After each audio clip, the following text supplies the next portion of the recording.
Did I see Shay come in? I'm here. There he is. Welcome. This is Shay Bonhag, one of our writers. Good to see you. Good seeing you guys. This has been great. And obviously, these sessions have been pushed out to a lot of different places. I've seen it lots of different places. So it's really good. And I've gotten a lot of comments. So that's really good stuff. Thank you. We're making you famous. Well, I don't know about that. I'm not sure I like that idea, but. Or infamous. Yeah. Well, today we are going to talk about the Department of Education and what's going on at the federal government. I do have some slides here for this. Let me push this up for a minute as I give you just a little bit of background. On Monday, the new head of the Department of Education, Linda McMahon, was confirmed with very little fanfare. She wasted no time informing the U.S. Education Department employees in an email titled, "Our Department's Final Mission," of her plans to overhaul the federal agency. Trump said he wants McMahon to put herself out of a job. That sounds like dissolving the agency. Rumors are that Trump would issue an executive order that lays out his plans to diminish the department, although McMahon's email did not mention any upcoming executive order. Now, she is already carrying out President Trump's education vision, part of which is to send education back to the states and empower all parents to choose an excellent education for their children. That's the part that caught my attention. She wants to empower parents to choose the education for their children. So let's talk about what the Department of Education actually does. They enforce civil rights cases in education. They provide provide funding for low-income school districts, administer federal student aid, and guarantee a free education for children with disabilities. I would ask you, who better to decide those issues than parents and their local governments? Now, obviously, this is controversial. We've all gone to school, or we've had kids in school, grandkids in school. So it strikes fear in the hearts of many people, and for good reason. But let's dissect this idea just a little bit and pay attention to the war of words. My first question is for Sarah. The Department of Education can't be eliminated by executive order by Donald Trump. Sarah, do you know why that is? Because the Department of Education was not created by an executive order. If a president doesn't create a department, it can't be removed by a president. The Department of Education was created by Congress, so the only way to permanently remove the Department of Education is via Congress. Very good. A history lesson for all of us. All right, let's see what else we've got here. There is a storied past to the Department of Education. Let me just hit the highlights. The Department of Education was founded by Ohio Representative and future President James Garfield. And he introduced a bill after the Civil War to introduce what became the Department of Education. President Johnson was ambivalent about it at best, and it lasted only a year before Congress demoted it to an office in the Department of the Interior. The Department of Education wouldn't be reestablished for another 111 years. The modern Department of Education was established by President Jimmy Carter, who signed it into law in 1979. So a big gap and if you read up, and I encourage that you do, to go back into the history, there was a lot of back and forth on whether we should even have this department at the beginning and what they would be charged with. So as Sarah said, the department was created by Congress and the president can't undo it through executive order. He can reshape the department, but it will take an act of Congress to abolish that. And I want to give you a quote. Linda McMahon understands that. In her statement to the workers, she said, "This restoration will profoundly impact staff budgets and agency operations here at the department." She added that in the coming months, the department would work with Congress and other federal agencies to determine the best path forward to fulfill the expectations of the president and the American people. So I just wanted to lay that executive order idea out there for you to grasp. McMahon goes on to say that the Department of Education's role in the new era of accountability is to restore the rightful role of state oversight in education and help end overreach from Washington, D.C. So question for Shay. How do you feel about state oversight? That's getting closer to our local boards, right? State oversight is, to me, is a better thing than federal. The other thing I found interesting as I started researching this is that, for all the positions that are in the Department of Education at the federal level, there are mirrored positions at the state level.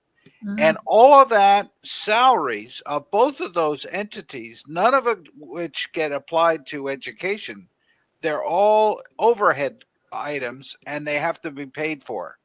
So I thought that was interesting. If you didn't have the department, you wouldn't have those positions and you wouldn't have the similar positions at the state level doing the reporting that the feds want and so forth and so on. So that money could then go to block grants back to individual states and or townships, or like in our case, it's TCAPs, and they could make decisions about what they wanted to do. Granted, it's way better to get it in local control. My sense of it is the biggest push that we should be making with education is parental controls.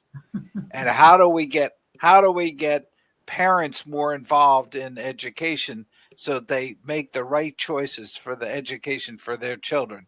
But that's the ultimate. That's getting it. I mean, the farther you're away from that, the worse it is. And that's what I think we have with the Department of Education right now. Okay. Sarah, what are your thoughts on that? Well, I think what we're ultimately talking about is the structure of who we want making these decisions. But also, I think one of the main concerns we're going to see in our nation is there's a lot of money that comes into this, right? Where is the money? If we get rid of one department, does that mean we're getting rid of the funding? Now, Robin, you may have some information on that you want to share. Do you want to share that now and then we can talk about it? Maybe that would make more sense. Yeah, that'd be good. So I found this in US Facts. If you do a search, you're going to come up with all kinds of things. But here in Michigan, what percentage of public school funding comes from the federal government? It's about 14.7%, which is higher than the national average. Actually, we're getting more money in Michigan than several other states. So, here's the important thing. 14.7% of public school funding came from federal sources in the 22-23 school year. And we're talking this conversation is just the K through 12. We're not talking about secondary education, which is also part of the Department of Education. So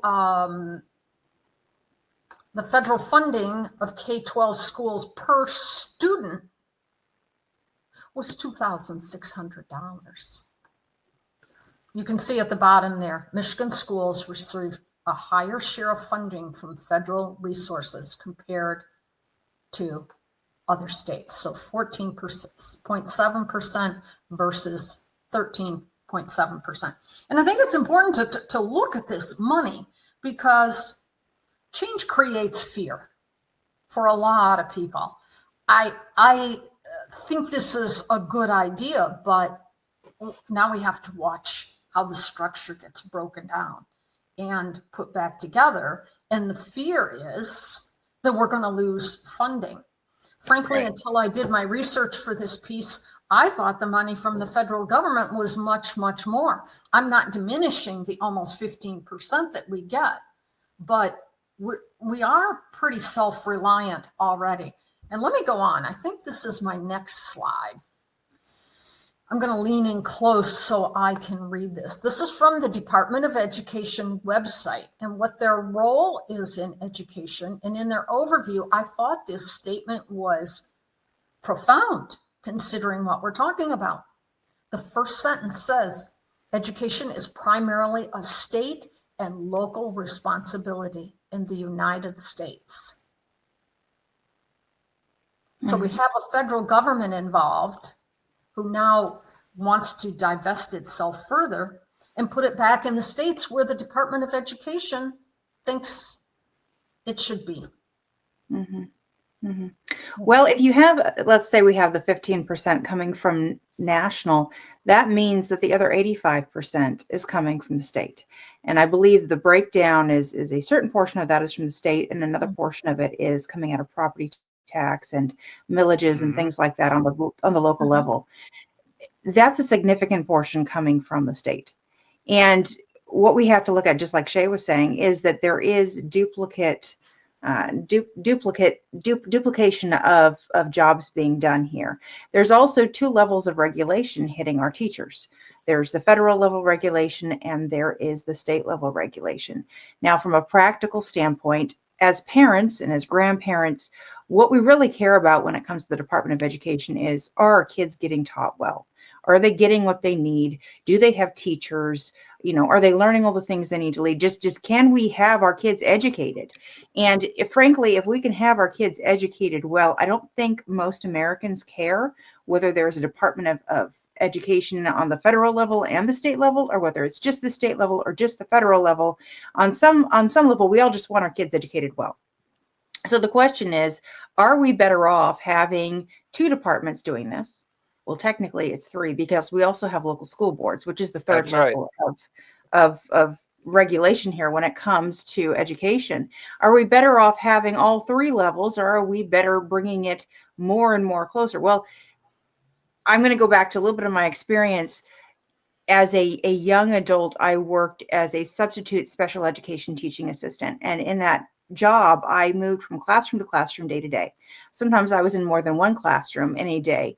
And I worked with a lot of different teachers, and the amount of stress that was on the teachers because of government mandated curriculums or tests or just the different things that they had to do, not in I'm going to caveat this. It's not that they had to do them so that there was a certain standard of learning. It was that they had to do them to achieve a certain level of funding, because we all want our kids to achieve a certain level of learning, and that standard is good. But the having to achieve certain things in a certain time frame in a certain way in order to get money, that's a lot of pressure on teachers. And when they're getting that at the federal and the state level, that makes it really hard for them to do a good job in the classroom. And I personally witnessed a number of times things that were happening where the teacher's like, this isn't in the best interest of the class, but I have to do this because if we don't get funding, we can't keep serving the kids. And that, in my mind, is heartbreaking. The teachers, they work so many hours and the kids just want to learn. Having the government actually interfering in a way that is detrimental to the kids doing that is a problem. So there could definitely be a benefit from that perspective in having just the state making our educational regulations when it comes to funding. What do you guys think? I totally agree.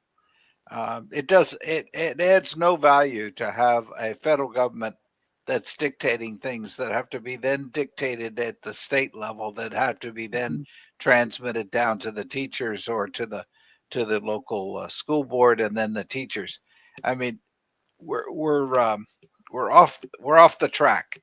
The other thing is, and I don't know if you can see it, but I put a document in this that basically shows the what's happening with 8th graders and 4th graders in terms of math and reading.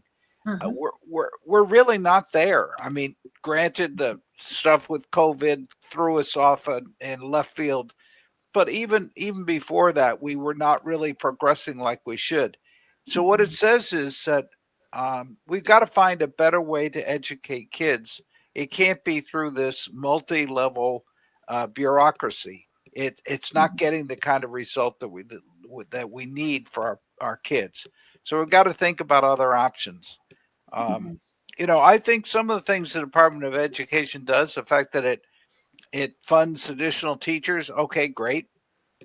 We can accomplish that. We can get money to the local levels. We don't have to have a Department of Education doing that.